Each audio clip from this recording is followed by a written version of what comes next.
La grabación. Buenas noches a todos. Reciban un abrazo virtual y muchas gracias en nombre de mis compañeros de junta y en el mío propio por atender a esta convocatoria para dar inicio a nuestros coloquios formativos en este segundo semestre. Hoy lo iniciamos con un tema de mucha importancia y creo yo de obligatorio conocimiento.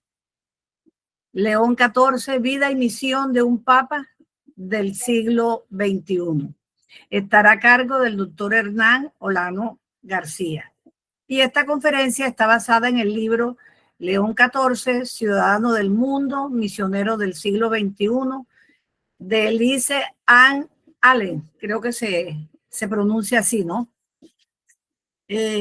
A ver, le solicito para iniciar la oración al Padre Osorio.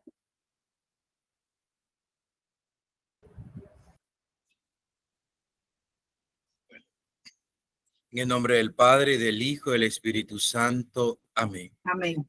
Gracias te damos, Señor, por este encuentro de familia canonista que somos, porque queremos crecer en conocimiento para hacer el bien. Bendice, Señor, al doctor Hernán para que a través de él podamos adquirir el conocimiento que necesitamos para que la verdad siga creciendo cada día más y más. Bendice este momento, bendice esta enseñanza y bendícenos día a día para poder actuar como Cristo, siempre con misericordia, con justicia, amor. En el nombre del Padre, del Hijo y del Espíritu Santo. Amén. No sé si me permitan un minutico para presentarles el perfil de nuestro conferencista hoy. Doctor Olano, le voy a robar un minutico. El doctor Hernán Olano García es jurista, escritor y humanista, colombo español, doctor en Derecho Canónico, con 3 maestrías y 7 especializaciones. Posee más de 3 décadas de experiencia académica y ha sido rector, decano y profesor en diversas universidades del país. Es miembro de número de la Academia Colombiana de la Lengua y miembro correspondiente a la Real Academia Española, además de integrar múltiples academias jurídicas e históricas nacionales e internacionales. En nuestro ámbito, es miembro de número de la Academia Colombiana de Historia Eclesiástica, así como de la Academia de Historia Eclesiástica de Bogotá y miembro honorario de la Academia de Historia Eclesiástica de Boyacá. Es autor de más de 60 libros y más de 160 obras colectivas. Su producción abarca el derecho constitucional, la historia, la filosofía y la religión. Es columnista y conferencista en temas de libertad, justicia y cultura, y es reconocido como una de las voces más destacadas del pensamiento jurídico y humanista a nivel continental. Yo le digo que le pregunté que si él era vaticanista y él muy humildemente me dijo, él dice, de eso lo dicen los periodistas sobre él. Lo han consultado por medio de comunicación de casi todo el mundo con ocasión de la elección del Papa León XIV. Atendió a más de 400 entrevistas para 150 medios de comunicación de Estados Unidos, Rusia, España, Francia y toda Latinoamérica. Bueno, ese es el perfil de nuestro conferencista. Doctor Olano, tiene usted la palabra. Muchas gracias a la doctora Rosario Carvajal Arismendi, presidenta del Colegio Colombiano de Canonistas, al igual que a todos los afiliados al mismo, a mis estudiantes, algunos que ya veo que se han ido conectando, tanto de pregrado como de posgrado en la Universidad Militar Nueva Granada, en la Universidad Católica de Colombia. Bueno, esta noche ya a puertas del inicio de los primeros 150 días que se cumplen mañana del pontificado del Papa León XIV, voy a hablarles acerca de la vida y misión de un Papa del siglo XXI. Estoy compartiendo la pantalla, pero no veo si ya tienen ustedes la imagen completa. No, señor.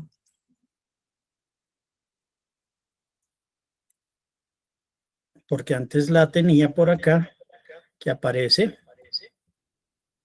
Voy a volver a compartir.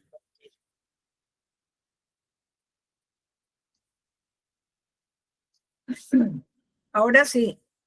Y ahora la voy a ampliar. No, se pierde, parece ser. Así es.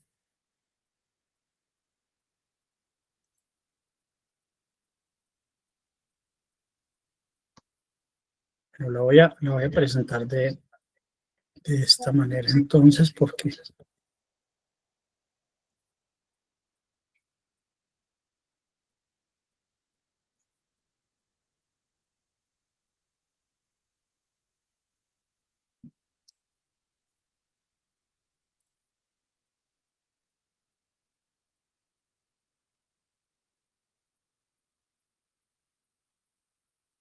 Bueno, por aquí la estoy siguiendo y sale, es muy pequeñita. No me deja ampliarla. Voy a subirle. Perdón, doctor, pero ahí se le ve bien se ve bien el contenido, tranquilo. Discúlpeme, por favor. Perfecto, muchas gracias. Listo. Aquí un poquito más.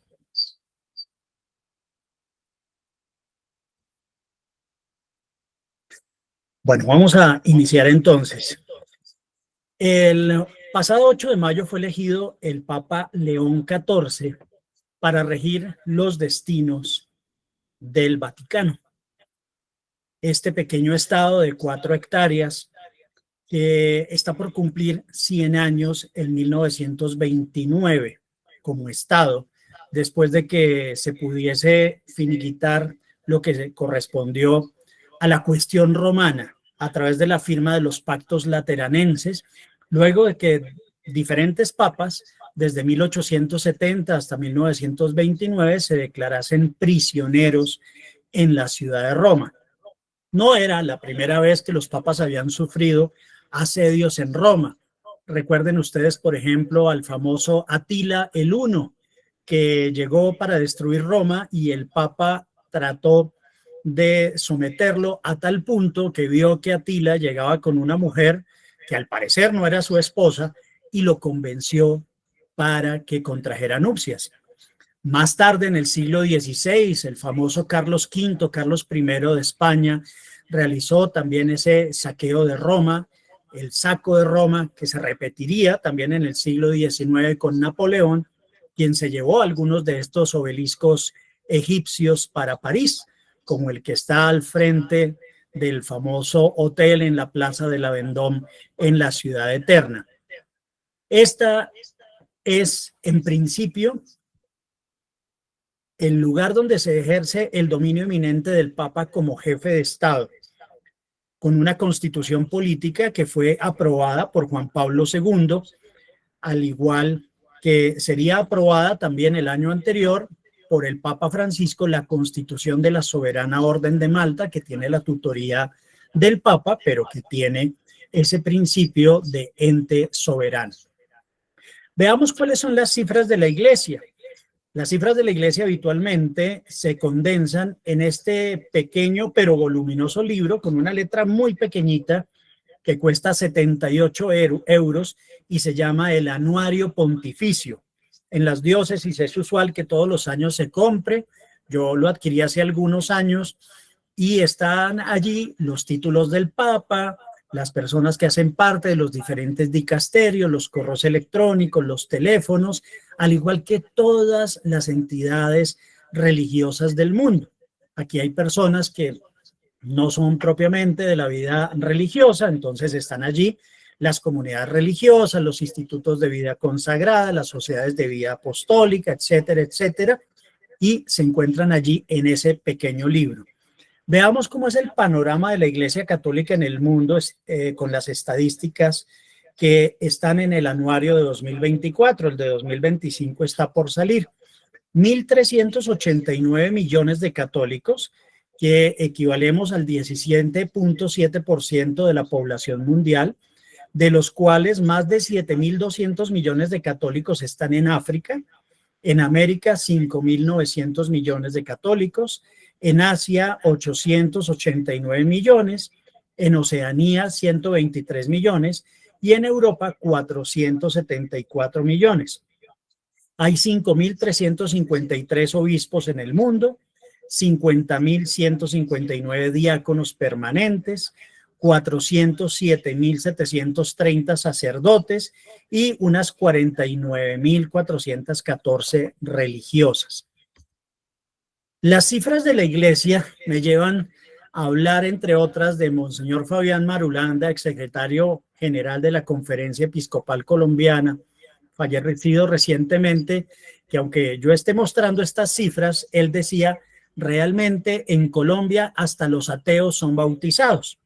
Colombia tiene 45.3 millones de católicos, es el 10º país más católico del mundo y en América, como ya lo mencioné, pues hay 717 millones de católicos. Para poder empezar a hablar del Papa, tengo que hablar necesariamente de lo que es también la estructura de la Iglesia. A la cabeza de esa pirámide se encuentra el romano pontífice, conocido también como sumo pontífice, sucesor de Pedro, vicario de Cristo y más ordinariamente como Papa. Papa, sin embargo, es un acrónimo. Significa Petri Apostoli Potestatem Accipiens, el que tiene la potestad y el poder del apóstol Pedro. Eso significa Papa. Después vienen los cardenales. Los cardenales integran el colegio cardenalicio y los anteriores pontífices han limitado el número de cardenales, aunque para este cónclave que tuvimos en el mes de mayo subió un poquito, estábamos por encima, pero varios cardenales no pudieron participar. ¿Por qué razón? Porque están excluidos del cónclave, más no de las congregaciones generales, que son las asambleas previas al ingreso ya a la Capilla Sixtina, cum clavis, bajo llave, todos los mayores de 80 años.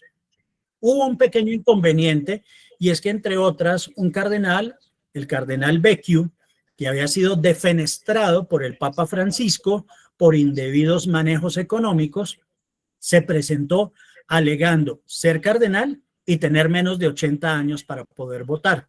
Sin embargo, el secretario de Estado, Monseñor Pietro Parolin, pues llegó finalmente a hablar con él y manifestarle que no era posible porque había ya un castigo del Papa y que solo el Papa podía levantarlo.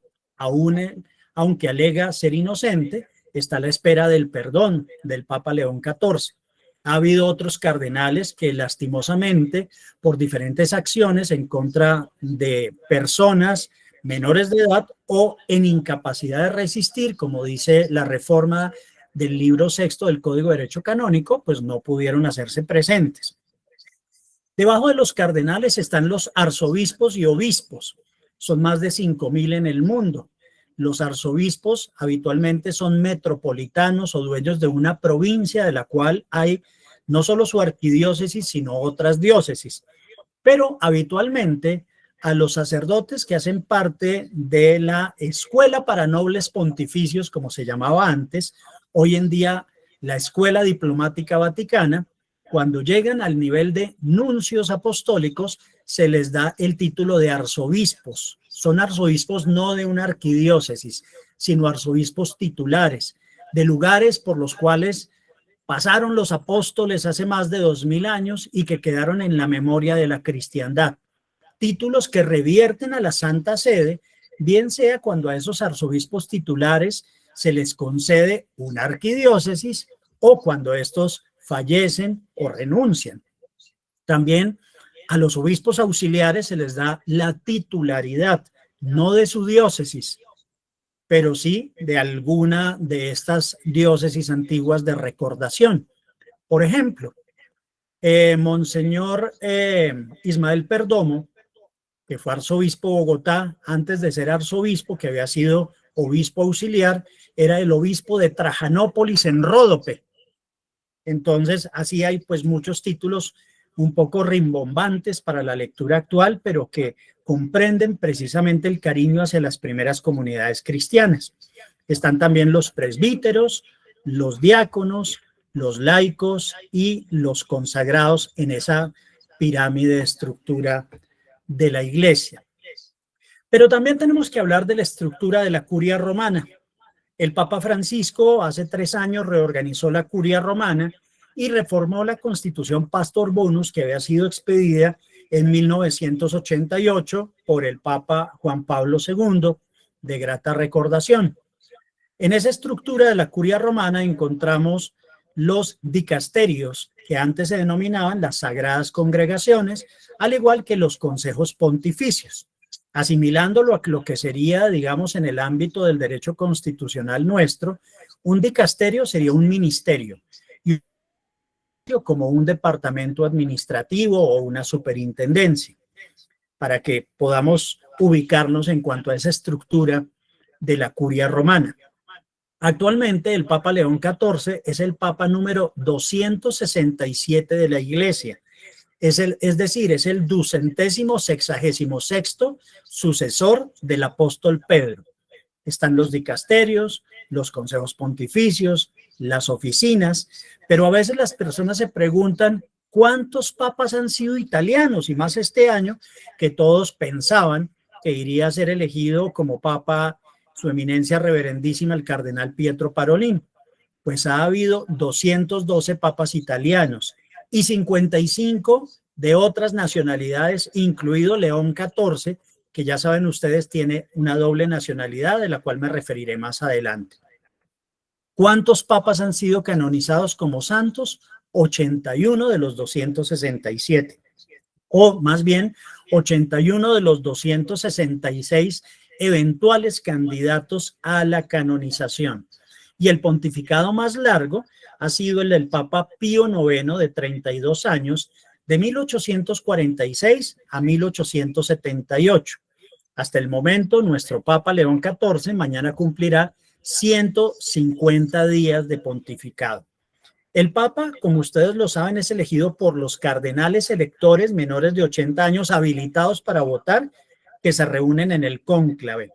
Los cardenales son creados por el Papa y los que tienen menos de 80 años pueden votar al nuevo pontífice en caso de que se celebre el cónclave. Los obispos son quienes ejercen una triple misión: enseñar, santificar y gobernar una porción de la iglesia como sucesores de los apóstoles. Por eso los obispos requieren la consagración, la imposición de las manos por parte de otros obispos, un obispo consagrante y unos co-consagrantes, quienes les dan la posibilidad de esa manera de tener esa sucesión apostólica. Los párrocos, sacerdotes o religiosos, muchos de ellos son los pastores propios de nuestras parroquias, a quienes se les confía el cuidado pastoral de una comunidad que les está encomendada bajo la autoridad del obispo diocesano, es decir, a quien el Código de Derecho Canónico conoce como el ordinario del lugar. Y hago mención de eso porque mi recientemente fallecido profesor Fray Luis Hernando Acevedo Quirós siempre nos señalaba que el único ordinario del lugar era el señor obispo. Los fieles laicos, quienes están llamados a ser testigos de Cristo en todas las cosas, también en el interior de la sociedad. Ya viendo esa estructura, tenemos que hablar del Vaticano. El Vaticano no es este famoso almacén fundado en Bogotá en 1871, ya desaparecido, del cual conservaba yo esta fotografía que aparece en la parte superior izquierda de sus pantallas, sino el Vaticano, pues es este pequeño estado con tantos miles de fieles unidos a él, que está ubicado en el Janículo, una de las 7 colinas vaticanas. Recuerden ustedes que Roma fue fundada en el año 753 a.C. por dos hermanos, Rómulo y Remo, de origen etrusco, hijos de Rea Silvia y quienes fueron abandonados en el río Tíber hasta que el buen pastor Faustulo los rescata de esa cesta y los pone para ser amamantados por la loba Luperca. Así ellos más adelante fundarían en la Roma Quadrata esta ciudad ubicada o rodeada por las 7 colinas, el Aventino, el Esquilino, el Viminal, el Quirinal, el Janículo, y se me escapan las otras 2, desafortunadamente, pero ustedes muy bien las conocen. El Vaticano, pues, es un estado, tiene la posibilidad de ser representado internacionalmente a través de embajadores o nuncios. Aquí en la parte derecha aparezco con 2 de los anteriores nuncios, Su Eminencia Reverendísima Monseñor Beniamino Estela, cardenal, el día de su creación, estoy ahí con él como cardenal, porque los cardenales no son ni ordenados ni consagrados, sino nombrados. Y en la parte de abajo, hace 2 nuncios con Monseñor Ettore Balestrero, que ahora está nuevamente en Roma en otras actividades a las cuales lo ha reivindicado el Papa León después de haber tenido, pues no es un secreto, un castigo después de haber salido de Bogotá. Bueno, el Papa es el jefe de Estado del Vaticano, de la Ciudad del Vaticano, que también tiene un gobernador o gobernadora, en este caso, la hermana Petrini, que es la primera mujer en haber alcanzado ese cargo tan importante. Incluso durante el cónclave, era la segunda persona de la Iglesia Católica después del cardenal Camarlengo. El Vaticano tiene diferentes entidades, un tribunal de justicia, un presidente de esa comisión de justicia, una comisión pontificia. Están también todos los temas de servicio diplomático, la Guardia Suiza. Esta semana, en 57 años, no había ocurrido que un papa fuera al juramento de los nuevos reclutas de la Guardia Suiza. Desde Pablo VI y el Papa León XIV estuvo esta semana. Se manejan las relaciones exteriores, la defensa, la fábrica de San Pedro, la Gendarmería Vaticana, etcétera, al igual que otras entidades que aprecian ustedes allí. Pero vámonos ahora sí con el tema central, León XIV, la vida y misión de un papa del siglo XXI. Vamos a hacer un corto recorrido por la vida de quien fuera hasta el 7 de mayo el cardenal Robert Francis Prevost Martínez y los primeros pasos de su pontificado como León XIV desde el 8 de mayo hasta el presente. Robert Francis Prevost nació el 14 de septiembre de 1955 en Bronzeville, Chicago. Acaba de cumplir 70 años hace menos de un mes. Hijo de Mildred Agnes o Inés Martínez y Luis Prevost. Creció en ese ambiente católico donde la misa dominical y el rosario familiar eran parte de su vida diaria. Creció como monaguillo y lector en St. Mary's, la parroquia cercana a su casa, y desde niño mostró esa inclinación por la fe, y en esa pequeña casa que aparece allí en la imagen, que era la de su familia, celebraba misas para sus hermanos y para sus vecinos. En esta diversidad familiar tenemos una herencia multicultural en la familia del Papa, unas raíces afroamericanas, raíces francesas, raíces españolas y raíces italianas.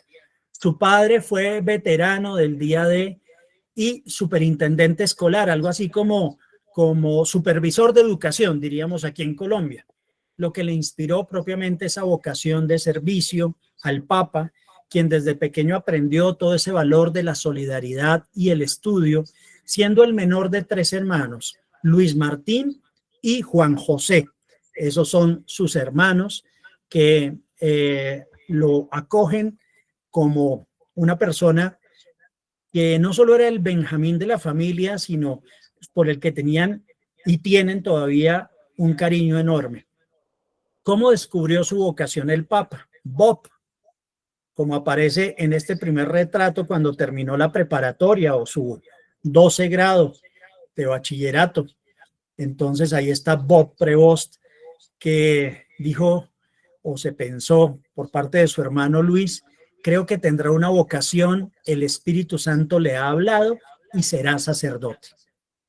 Y esa premonición de su hermano Luis, pues hizo que el adolescente ingresara al seminario agustiniano de San Agustín en Michigan, donde fue precisamente un seminarista muy destacado como líder también de su promoción, pero se quedaría corto si hubiese ido únicamente al seminario, porque quiso prepararse un poco más y de ahí que obtuviera la licenciatura en matemáticas en Villanova University. Villanova, una universidad fundada en 1842, está en un pequeño pueblito que se llama Villanova, 12 millas, es decir, como 18 kilómetros al oeste de la ciudad de Filadelfia, en el estado de Pensilvania, en los Estados Unidos. Recibiría posteriormente la profesión solemne en la Orden de San Agustín hace 47 años, en 1978, es decir, era un jovencito de 23 años, ya licenciado en matemáticas y ya sacerdote. Y 9 años después, a sus 31 años, obtuvo el doctorado en Derecho Canónico en el Angelicum de Roma. En el Pontificius Studiorum Universitas Santo Tomás de Aquino in Urbe, en Roma, conocido como el Angelicum, la Universidad de la Orden de los Predicadores. Fue maestro de matemáticas y física y viajaría posteriormente como misionero, lo cual ha sido realmente el compromiso del Papa, ser misionero y hablar de una iglesia misionera. En 1985, hace 40 años, cuando tenía 30, llegó al Perú como canciller de la prelatura de Chulucanas. Y en ese momento, hace 40 años, el país tenía una condición peor, aquejado por el narcotráfico, por la violencia del Sendero Luminoso, por las guerrillas urbanas, por una violencia extrema.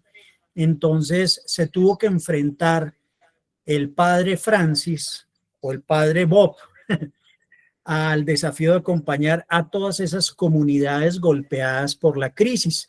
Como lo mencionaba yo esta tarde para una entrevista al canal oficial del Perú, Canal 7 de Perú, que es como decir aquí la Radiotelevisión Nacional de Colombia. Y de Chulucanas pasaría a Trujillo. Allí fue entonces formador y líder de la Casa Agustiniana y se encargó de promover no solo la educación, sino también el diálogo y la atención por los más pobres, ese cuidado por los pobres, con un estilo como el que vemos allí, montado en una mula, un estilo sencillo, un estilo cercano, pastoral, que le fue ganando precisamente el respeto tanto de sus compañeros frailes como de los demás sacerdotes y particularmente de los laicos, que hicieron incluso que varios de los niños fuesen bautizados por el padre Robert, como le decían, pero también que fuese padrino de un par de estos niños, como una joven que lo quiere entrañablemente al padre Robert por ser su padrino de bautizo. En el 2014, hace 11 años, de 59, vendría el nombramiento como obispo.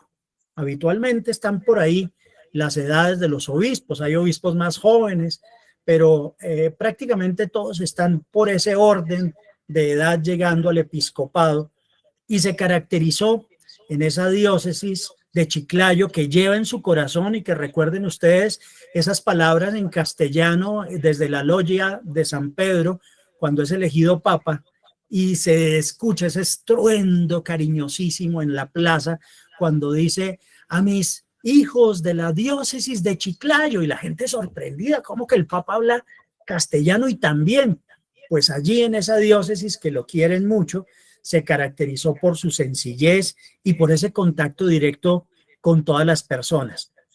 Fue también presidente de la Comisión Nacional de Salvaguarda de la Conferencia Episcopal del Perú y clave precisamente en toda esa región en la respuesta de la Iglesia frente a los abusos, pero también en la respuesta frente a las tragedias naturales. Muchas de las fotos, como la que tengo acá, es la del obispo de botas pantaneras y manga corta o remangado en dado caso, viendo qué se podía hacer por la gente, sirviendo las raciones para los damnificados y estando pendiente de todo lo que se podía de acuerdo con su misión de pastoreo de la iglesia.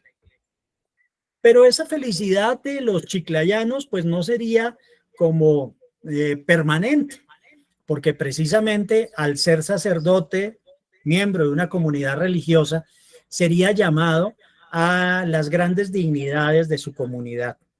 Entre 2001 y 2013 dirigió la Orden de San Agustín a nivel mundial.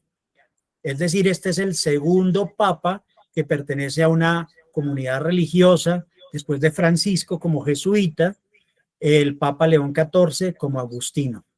Fue conocido precisamente, no solo acá, porque algunos de ustedes lo conocieron en misión, sino también en otros países alrededor del mundo donde tienen obra los agustinos, por su equilibrio entre la prudencia y la acción. Yo creo que es algo importantísimo también por su misión y por estos ya 5 meses que lleva de pontificado en los cuales lo ha caracterizado eso, prudencia y acción.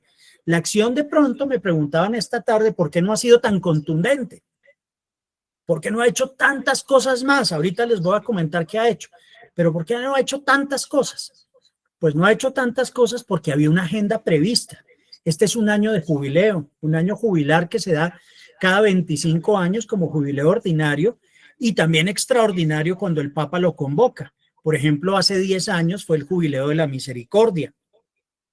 Entonces, muchas acciones de la agenda del Papa que se concerta con la prefectura de la Casa Pontificia ya estaban previstas.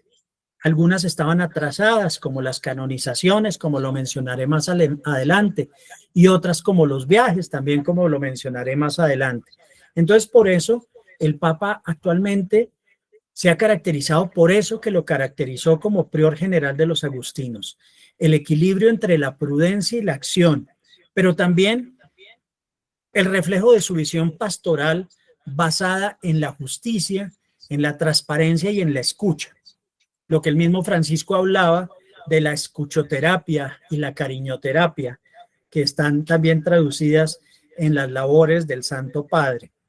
Visitó comunidades de África, de Asia y América, así que muchos países que de pronto no han tenido la visita del Papa, sí tuvieron la del prior general de los agustinos, quien ya sabe de esas necesidades y que seguramente priorizará algunos de esos lugares, aunque sin embargo, una frase del Papa León XIV es: miremos al sur.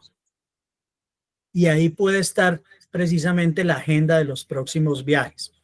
Como prior general de los agustinos, realmente tuvo que enfrentar una crisis brava, una crisis de la provincia mexicana de Michoacán, no solo por conflictos internos entre los frailes, sino también por muchas irregularidades económicas, que lo llevaron recientemente también para el Vaticano a expedir un documento del cual me referiré más adelante. Intervino así con firmeza, destituyendo también a superiores implicados, lo cual consolidó para el Papa esa reputación como administrador justo, pero enérgico, capaz de restaurar el orden sin perder la fraternidad religiosa. Y esas acciones fueron comparadas con la firmeza reformadora de Francisco en los casos de la crisis eclesial. Como líder de mirada global, que en últimas el Papa, sea quien sea, tiene también ese perfil y esa imagen a nivel mundial, mucho más que otros líderes religiosos. Para el caso de Robert Francis Prevost Martínez, hoy felizmente reinante León XIV, quienes lo conocieron previamente lo describen como un hombre de escucha y diálogo, alguien quien ha fomentado la vida comunitaria y el servicio como base de esa espiritualidad agustiniana. Se proyecta precisamente como ese Papa global, con una sensibilidad lógicamente también latinoamericana y con una visión universal que lo lo hace también ser muy querido, aunque lo vemos un poco más tranquilo que Francisco. Recuerden ustedes las características de los 3 papas anteriores. Se decía que la gente iba a Roma a ver a Juan Pablo II, a escuchar a Benedicto XVI, el Mozart de la teología, y a tocar a Francisco. Vamos a ver qué se dice del Papa León XIV. Finalmente, habemus papam. El 8 de mayo de 2025, la Fumata Blanca anunció su elección y el cardenal Dominique Manberti proclamó habemus papam. Es una fórmula muy linda. El cardenal Manberti nació en Marruecos, tiene nacionalidad francesa, vive en el Vaticano. Quienes viven en el Vaticano con cargos, pues también tienen pasaporte del Vaticano. Y es entonces al que le corresponde esa fórmula que dice Annuncio vobis gaudium magnum, habemus papam, eminentissimum ac reverendissimum cardinalim prevost, quim posuit nominem Leonius, tal, y listo. Entonces, quiero anunciar a todos una gran alegría. Tenemos papa, su eminentísimo y reverendísimo cardenal Prevost, quien se ha impuesto o ha escogido el nombre de León. Sorpresa para todos. ¿Por qué León? Abrió un pontificado con un llamado a una paz desarmada y desarmante, cuando el león es el de la selva, la fiera indomable, pero también el león es humilde y perseverante. Y le quiso hacer así el Papa ese homenaje a León XIII y a la doctrina social de la Iglesia. Una pequeña cosita también para mencionar. ¿Por qué le corresponde a Manberti anunciar al Papa y no al camarlengo o no al secretario de Estado o no al que haya quedado de segundo o no al que sea más alto o más bajito o más rubio o más moreno? Porque resulta que los cardenales, mi querida audiencia, que en este momento estamos 28 personas, están divididos en órdenes. Los cardenales, digamos que son de primera, segunda y tercer orden, para no decir categoría. Entonces, primero están los cardenales obispos, en memoria de las diócesis sufragáneas o suburbicarias de Roma. Son 7 diócesis. Por ejemplo, una de ellas es la de Frascati. Menciono la de Frascati porque aunque el cardenal López Trujillo fue presidente de un consejo pontificio, es decir, como que fue viceministro o director de departamento administrativo, para que ustedes se ubiquen, y el cardenal Castrillón sí fue jefe de un dicasterio, es decir, fue ministro, pero eso es en materia burocrática. En materia religiosa, López Trujillo era cardenal obispo de Frascati, es decir, que ese fue el colombiano efectivamente que más alto llegó dentro de la jerarquía de la iglesia, no de la jerarquía de la curia romana, para que lo aclaremos. Pues bien, debajo de los cardenales obispos están los cardenales presbíteros y luego los cardenales diáconos. Y el más antiguo de los cardenales diáconos se le denomina el cardenal protodiácono. Y al cardenal protodiácono, por la Constitución apostólica que prevé la elección del Papa, con las modificaciones, la Constitución Universi Dominigi Gregis de Juan Pablo II, con las modificaciones que le hizo el Papa Benedicto XVI ante su renuncia, para luego poder convivir 2 papas al tiempo, el Papa emérito y el Papa titular, determina que es el cardenal protodiácono, es decir, el cardenal más antiguo de los de tercera clase, quien proclama al Papa. Entonces, por eso Manberti fue quien lo proclamó.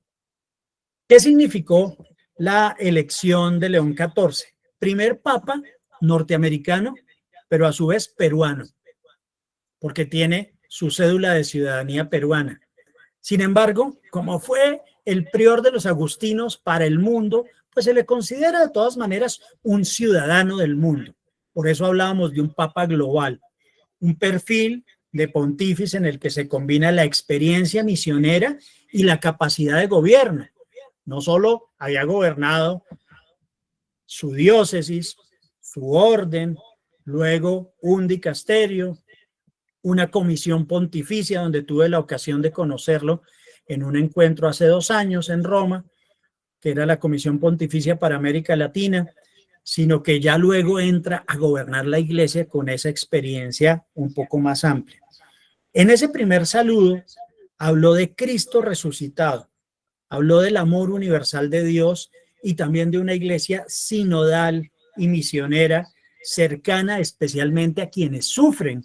Ese fue, digamos, como el plan de gobierno del Papa, no obstante que en esas congregaciones generales que yo ya les había comentado al comienzo, se le recomendaron al nuevo pontífice, fuese quien fuere, algunos puntos para tener en cuenta, como para seguir el principio de consecutividad del plan de Francisco. El tema económico, el tema de lucha contra la pederastia, el tema del cuidado de la casa común, el tema de la mujer en los cargos de la iglesia. Todavía en Roma se están medio acomodando después de las vacaciones y según mis fuentes vaticanas, solo a partir de este mes de octubre empezará a haber ya nombramientos más claros y más claves. Por el momento siguen los mismos que estaban con anticipación en el pontificado de Francisco. ¿Cuáles han sido esos primeros gestos del Papa León XIV? En sus primeros días como Papa visitó el santuario de la Madre del Buen Consejo en Chenazzano, reafirmando esa devoción mariana agustiniana. Es esa imagen que conocemos nosotros como la de Nuestra Señora del Buen Consejo. Esa es la misma, pero la original, la que fue a visitar el Papa recién elegido Papa. Hizo también una visita sorpresa a la sede agustiniana en Roma, celebró la misa con sus hermanos de orden, tiene una señal de continuidad con su vida comunitaria y no todo es trabajar, trabajar y trabajar. Con el debido respeto a mi querido Papa Francisco, unos días de descanso no son de relax total, sino de cambiar de actividad. Entonces el Papa dijo, voy a ir a Castel Gandolfo, lo que no había hecho Francisco en 12 años. Visitó los jardines, inauguró una nueva capilla, visitó el observatorio astronómico, se enteró de lo que hacían allí y esos fueron los días de descanso del Papa. No fue ponerse el chingue y lanzarse a la piscina, sino tener unas ligeras vacaciones como la que cualquiera debería tener dentro de la iglesia o sea el cargo que tuviera. En esta agenda inicial, pues hay unas reformas en la curia basadas en el control financiero. Eso ha sido el primer documento que dictó el Papa. Ha querido también continuar con el proceso de sinodalidad iniciado por Francisco. Sigue con las reflexiones en torno al tema de protección de menores y víctimas de abuso. Sabemos que está la aplicación del libro sexto del Código de Derecho Canónico con las reformas. El código no se había tocado desde 1983, salvo las 3 modificaciones que le hizo el Papa Francisco, entre ellas la que corresponde a las causas matrimoniales y estas causas penales, y reflexiona sobre ser el primer Papa, digamos, de las latitudes y los meridianos. ¿Por qué razón? Era una familia normalita. El papá trabajaba de superintendente, de supervisor de educación. La mamá pues fue bibliotecaria emérita, pero no eran millonarios. Sin embargo, nosotros en temas como de geopolítica dividimos el mundo siempre en bloques. Hablamos de norte, sur, como para hablar de riqueza, pobreza, y hablamos de oriente y occidente.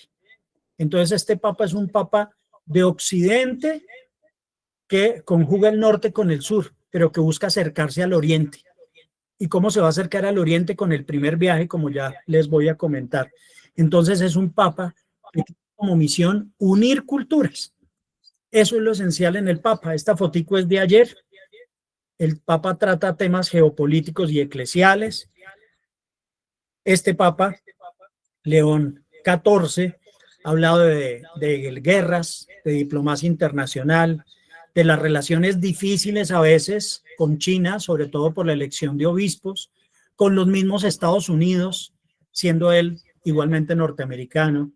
habla de la paz global, especialmente los temas de Ucrania, de la Franja de Gaza y todo el Medio Oriente. Recuerden ustedes que tenemos 58 conflictos activos en el mundo. No solo 2 guerras durísimas que están por ahí, son 58 conflictos sobre los cuales la Iglesia tiene esa misión de globalización porque tiene nuncios en prácticamente todos los países y tiene, digamos, esa red de información más precisa que las mismas Naciones Unidas. Y por eso a veces el Papa manda un telegrama por las víctimas de no sé dónde y ustedes dicen, ¿y esa gente de dónde es? Bueno, ahí estamos entonces. Parece que se fue la señal o alguien está modificando aquí la presentación. Ya estoy a punto de terminar, ya vamos en esta recta final, pero alguien está moviéndome por ahí las diapositivas. Bernardo dice que está presentando, no sé quién es Bernardo que se tomó la pantalla en este momento. Y ahora está publicando el WhatsApp. Entonces le pediría a la persona que se llama Bernardo que deje de presentar y me permita continuar con la parte final de la conferencia. Bernardo que está presentando, hago un llamado a Bernardo. No sé qué Bernardo está presentándonos ahora su WhatsApp. No ha leído 4 mensajes. Se ha hablado con Emelina, con Pilar, con el Tribunal Eclesiástico y con Hernán Santa Beatriz. Por favor, el señor Bernardo, que está tomándose la pantalla, deje de presentar. Ahora sí, muchas gracias. Entonces, el Papa pues ha hablado también de la reforma de la curia, de la sinodalidad, del papel de la mujer, de ese acercamiento igual a las comunidades LGTBIQ+. No ha sido muy preciso en esos temas, como de pronto fue con mayor amplitud el Papa Francisco. Habla del ecumenismo, del diálogo interreligioso y de este jubileo de la esperanza que se está viviendo. Pero también el Papa se ha pronunciado de algo importante. Recordemos que es licenciado en matemáticas, del impacto ético de la inteligencia artificial en la humanidad, algo que tiene que ver propiamente con las matemáticas, entre otras. Su compromiso con el mundo está en la defensa de los migrantes y los refugiados, del llamado al diálogo y la paz en Gaza y Ucrania y los pronunciamientos por el cuidado de la casa común. Pero también quiere que haya una iglesia misionera. Una frase de León XIV ha sido: dar la vida por los demás tiene más sentido que ser egoísta. Esta frase, junto a queridos jóvenes, aspiren a cosas grandes, a la santidad allí donde estén, no se conformen con menos, así verán crecer cada día la luz del Evangelio. Nos habla de un Papa que promueve una iglesia abierta, misionera y sinodal, que nos pide caminar juntos en comunión, participación y misión, y una iglesia que busca que se aprenda del sur, como ya lo mencioné. León XIV ha destacado la riqueza de la experiencia latinoamericana, en especial el legado del Concilio Vaticano II. Es un papa postsinodal, al igual que lo fue Francisco. De las conclusiones de Medellín, de las conclusiones de Puebla, de la teología de la liberación en su vertiente pastoral, no política. Reconoce que América Latina ha vivido antes que otras regiones la comunidad, la opción por los pobres y la justicia social como pilares de su visión sinodal, e invita a las iglesias de Europa y de Norteamérica precisamente a reaprender la esperanza desde el sur. Yo creo que no solo desde América Latina, sino también desde África, que también está en el hemisferio sur y que tiene el mayor número de católicos según las estadísticas que les presentaba al comienzo. En julio de este año, desde Cancel Gandolfo, concedió una entrevista sobre la cual nos hemos basado para esta conferencia. Recordó allí su infancia y su vocación, diciendo entre otros que la iglesia no necesita cristianos de ocasión, sino discípulos enamorados. Y por esa razón, en esa entrevista habló de su esperanza en una iglesia cercana al pueblo y dialogante, e insistió en esa escucha mutua. Pero el Papa, también en esta visión de futuro, busca promover la fraternidad universal, la atención a estos desafíos que nos impone la inteligencia artificial y el trabajo, y la continuidad de la línea pastoral con el Papa Francisco. Una línea pastoral que lo llevó también a incluir dentro de su agenda como sus primeras canonizaciones, unas canonizaciones que le habían quedado pendientes al Papa Francisco de dos jóvenes, de Pier Giorgio Frassati y de Carlo Acutis. Pier Giorgio Frassati, un joven que tendría ahorita 125 años, murió hace 100 años, y de Carlo Acutis, que estaría ahorita por los 37 años, el primer santo millennial. Santos de inspiración, santos, como decía Pier Giorgio Frassati, de llegar a las alturas, porque además era un alpinista, y Carlo Acutis también de llegar a otras alturas, porque fue o es el santo del Internet. No obstante que el patrono de la Internet, como ustedes lo saben muy bien, es San Isidoro de Sevilla, mi apreciado santo de las etimologías, sobre la cual hay un artículo mío en la revista de la Universidad Autónoma de México, porque de verdad que era un sabio San Isidoro de Sevilla. Pero hablando de sabios, otro aspecto fundamental es el de la proclamación como doctor de la Iglesia del cardenal John Henry Newman, obispo anglicano que llega a Roma, es aceptado y acogido por el Papa dentro de la familia, elevado a la dignidad cardenalicia y ahora nuevo doctor de la Iglesia. Un doctor realmente de gran altura también dentro de lo que viene a ser el catolicismo. Documentos pontificios que ha expedido el Papa. 3 diapositivas para terminar esta charla en estos minutos y no pasarnos de la hora. Son estas dos. La carta apostólica en forma de motu proprio coniuncta cura del sumo pontífice, firmada el pasado 29 de septiembre, sobre las actividades de inversión financiera de la Santa Sede. Ya les decía que las congregaciones generales pidieron transparencia en el manejo económico. Y en esta carta apostólica, que tiene 3, 4 artículos únicamente, habla de cómo deben ser las inversiones. Recuerden ustedes que precisamente, como mencioné al cardenal Vecchio, uno de los grandes problemas fueron los giros que se hicieron de dineros de la iglesia para comprar, entre otras, un edificio en Londres para que lo reformara el hermano de Vecchio, que era contratista del Vaticano. Entonces ustedes aquí se escandalizan de los nules, pero el cardenal tenía a su hermano que hacía obras y cobraba al Vaticano carísimo.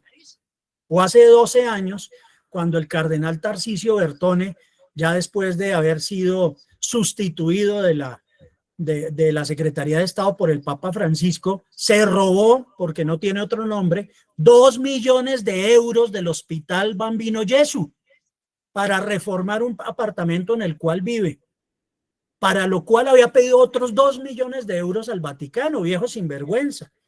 Pero bueno, el Papa León XIV firmó este 4 de octubre su primera exhortación apostólica. Se dará a conocer pasado mañana. Es Dilexi Te he amado, centrada en el amor hacia los pobres. La presentación se hará pasado mañana en la sala estampa de la Santa Sede, y este documento del Papa León XIV diciéndonos miremos al sur está enfocado o basado también en el título de la 4ª y última encíclica del Papa Francisco, Dilexit Nos, sobre el amor humano y divino del corazón de Jesucristo, que tiene fecha 24 de octubre de 2024. Una encíclica que no se ha terminado de digerir y que ya nos viene con una exhortación apostólica para interpretarla. Digamos que teníamos la ley y ya nos viene el decreto reglamentario. Primer viaje del Papa. Arrancamos. Estos viajes del Papa son muy emocionantes y hoy precisamente se ha dado a conocer por Matteo Bruni, el director de la oficina de prensa de la Santa Sede, que el Santo Padre viajará del 27 al 30 de noviembre a Turquía y del 30 de noviembre al 2 de diciembre al Líbano. Este primer viaje del Papa es una promesa y un sueño. ¿Por qué? Promesa porque León XIV cumple el deseo del Papa Francisco que había expresado reiteradamente y que estaba dentro de la agenda de este año de la misericordia, conmemorar el aniversario 1700 del Concilio de Nicea junto al patriarca ecuménico Bartolomé. Recuerden que en el Concilio de Nicea se aprobó el símbolo niceno-constantinopolitano, que dio origen a ese famoso trabalengua, recuerden cuando chiquitos ustedes. Bueno, ese símbolo niceno-constantinopolitano no es nada más y nada menos que el credo que rezamos en la misa. Entonces el Papa se va a reunir con Bartolomé y Bartolomé tiene una cosa muy especial, porque Francisco lo menciona en Laudato Si cuando habla de la casa común. Dice, como lo ha hecho mi hermano Bartolomé en materia del cuidado del medio ambiente, yo quiero referirme a este punto y empieza a ampliar. Se ha buscado esa cercanía, ese ecumenismo también, y se reunirá con otros líderes de iglesias orientales. Hasta ahí se cumple la promesa, una promesa que hizo Francisco, que la está cumpliendo León XIV, y un sueño porque realmente se da una visita soñada por el país mensaje, como lo definió San Juan Pablo II, quien no pudo ir al Líbano, un país herido por crisis, por conflictos, pero siempre firme en su fe y en su esperanza. Y tan firme en su fe, como lo vimos en estos últimos meses en Colombia, debido a que los libaneses tienen un rito especial dentro de la iglesia, que hay muchísimos ritos en comunión con nuestro rito occidental, el rito maronita, inspirado en San Marón, que seguramente ustedes cuando estuvo tantos días en la clínica, hasta antes de su fallecimiento, el senador Miguel Uribe Turbay, aparecía la imagen y la gente decía, ¿quién es ese frailecito? ¿Quién es ese Marón? No, pues es el santo de los libaneses. Y aquí en Colombia, que tenemos una eparquía maronita, pues entonces también hay una comunidad muy grande que llegó en su momento a finales del siglo XIX, comienzos del XX, y que se consolidó gracias a que su eminencia reverendísima, el cardenal Rubiano, decidió crear una parroquia maronita en Bogotá, compartida con una parroquia del rito latino occidental, la iglesia de Santa Clara, que se llamó también en su momento la parroquia de Santa María del Líbano. Conclusión: León XIV es el primer papa de doble ciudadanía como un puente de culturas. Su historia lo hace un misionero del siglo XXI. Su pontificado busca unidad, diálogo y servicio. Subraya la continuidad entre su vida pastoral y su papado, una fe encarnada en la justicia social, sensible ante las crisis climáticas, sanitarias y migratorias, y un papa, como lo vemos así, con su mano extendida y su rostro afable, que reitera su compromiso con una iglesia cercana, justa y solidaria, que defiende la dignidad humana en todos sus frentes. Frases finales para la reflexión. ¿Cuál es el verdadero sabor de la vida? ¿Qué es lo que nos libera de los manos del sinsentido, del aburrimiento y de la mediocridad? La plenitud de nuestra existencia no depende de lo que acumulamos ni de lo que poseemos. Más bien está unida a aquello que sabemos acoger y compartir con alegría. Una frase de León XIV en el jubileo de los jóvenes recientemente. León XIV percibe la iglesia en una encrucijada poscristiana, marcada desafortunadamente por la polarización y por la secularización. Y nos dice, estamos llamados a un bien mayor y todo lo que hacemos está orientado hacia la plenitud de la vida y el amor en las manos de Dios.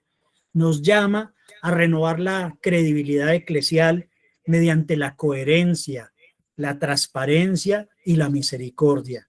Y su desafío como Papa, arrancando en estos primeros 150 días que se cumplen mañana, reavivar la fe sin imponerla, construir unidad desde la diversidad y reconciliar el evangelio con la modernidad tecnológica y cultural. Muchísimas gracias. Una horita exacta. Salvo el saboteo que tuve por ahí de quien se tomó la pantalla.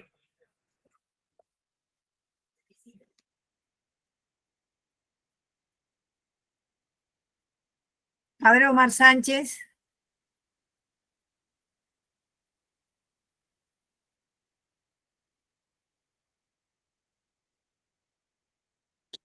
Doctor Hernán y doctora Rosario, muchas gracias. Dios les bendiga, deseándoles una feliz noche.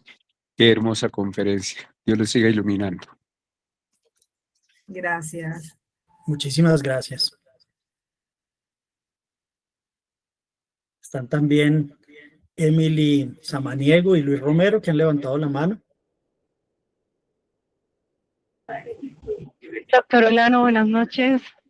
Buenas Pues noches, como sí. siempre, un placer escuchar su cátedra, sus conferencias, demasiado conocimiento, toda la admiración y pues nada, un aprendizaje más para las clases que veo con usted. Muchísimas gracias, Emily. Muchas gracias, doctor Hernán Olano, por la conferencia. Con mucho gusto. Muchas gracias. Gracias, Herbert. Hermoso. Muchas gracias, doctor. Que tenga una buena noche. Muchísimas gracias también por la compañía de mis estudiantes. Doctor Luis. Gracias, doctor Hernán. Como siempre, felicitarlo por sus magistrales exposiciones. Gracias por esa invitación. A la doctora Rosario, gracias también. No la conozco, pero de todas maneras la estoy viendo virtualmente. Y a todos, de verdad que muchas gracias porque, como lo dijo la doctora que intervino hace un rato, es importante aprender todos los días, ¿no? Y qué bueno que usted no escatima esfuerzo en siempre compartir su sabiduría y su aprendizaje. Así que, en buena hora, estos 150 días para nosotros los católicos de su santidad, y que ojalá pues Dios lo ilumine, porque no es nada fácil la tarea en este mundo actual que le tocó en ese pontificado, pero estoy seguro que Dios lo va a iluminar, el Espíritu Santo, y va a ser un pontificado puede que no superior a los anteriores, porque cada momento tiene, o cada persona, en este caso pues del Santo Padre, tiene su momento, pero estoy seguro que le va a ir muy bien. Muchas gracias por la invitación y buenas noches. Muchas gracias, doctor Luis. Antes quisiera presentar excusas por haber dicho que el cardenal Bertón era un viejo sinvergüenza, aunque me parezca que lo sigue siendo. No tiene por qué presentar excusas sobre una verdad. Doctor Olano, gracias. Mil gracias. Con mucho gusto, doctora Rosario. Usted no ha puesto un granito, ha puesto una gran piedra en esta formación que nosotros estamos desarrollando a través de estos coloquios, transmitiéndonos sus conocimientos en una forma tan generosa. Y esperamos que nos siga acompañando. Y bueno, para los que no saben, el doctor Olano es el secretario del Colegio de Canonistas de Colombia y es mi mano derecha. Con mucho gusto. Gracias y un abrazo fuerte. A las doctoras, no solo a la doctora Rosario, al doctor Carlos Alberto Mateus, la doctora Andrea Laredo, la doctora Melissa Iregui, que también hacen parte de la Junta, las coordinadoras de los coloquios, no solo el doctor Mateus, que coordina todo el tema de Derecho Penal Canónico, la doctora Teresita, coordinadora de los coloquios en Derecho Eclesiástico del Estado, y la doctora Faride de los coloquios en Bienes de la Iglesia. Para quienes nos están acompañando, tendremos dentro de 15 días un segundo coloquio y en el mes de noviembre 2 coloquios que sumarán 7 de este año en diferentes temas en los cuales se ha querido empezar a profundizar desde el Colegio de Canonistas de Colombia. Muchísimas gracias, doctora Rosario, por toda la coordinación de nuestra entidad que solo busca llevar el conocimiento de la Iglesia a todas las personas. Doctor Olano, disculpe una cosita. Entiendo que el Papa estudió Derecho Canónico, ¿no? Usted no mencionó en qué momento estudió Derecho Canónico y si usted sabe tanto, ¿qué fue lo que lo motivó a estudiar Derecho Canónico y qué podemos esperar los canonistas del Papa León XIV en ese sentido? Gracias. Claro que sí, doctora Emita, sí lo mencioné, se graduó como doctor en Derecho Canónico en el Angelicum de Roma en 1984. Lo motivó entre otras ese sentido de justicia social que tenía. Ustedes saben muchas veces que cuando se le ofrece a algún sacerdote o algún religioso por parte de su comunidad ir a Roma para realizar estudios doctorales, pueden ser en eclesiología, en liturgia, en moral, bueno, tantas otras áreas, y una de ellas es el derecho canónico. El Papa en materia de derecho canónico pues todavía no ha realizado alguna reforma adicional, pero sí ha nombrado a 3 canonistas dentro de los nombramientos que ha realizado. Según algunas personas, se puede aproximar otra reforma al Código Canónico. No sabemos, ya el Papa Francisco, como lo mencioné, realizó 3 reformas durante su pontificado y recuerden, sin embargo, que hay muchas normas que le corresponde tramitar directamente a las conferencias episcopales. Hace algunos años yo tuve la oportunidad de ser el coordinador del Código de Derecho Canónico edición latinoamericana de EUNSA, donde están todas las normas complementarias de las conferencias episcopales, y es probable que se pueda ampliar un poco más el espectro para la reglamentación desde los diferentes países, no obstante la escasez de canonistas. Gracias, doctor. Muy amable. ¿Hay alguna intervención más?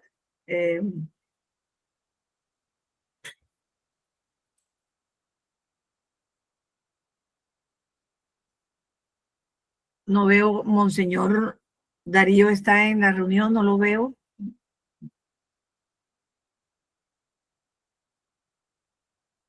No. Bueno, entonces nos despedimos. Padre Eber Sánchez. Padre Sánchez. Tiene el micrófono apagado, no puede dar la bendición ya para la despedida de finalización de este coloquio.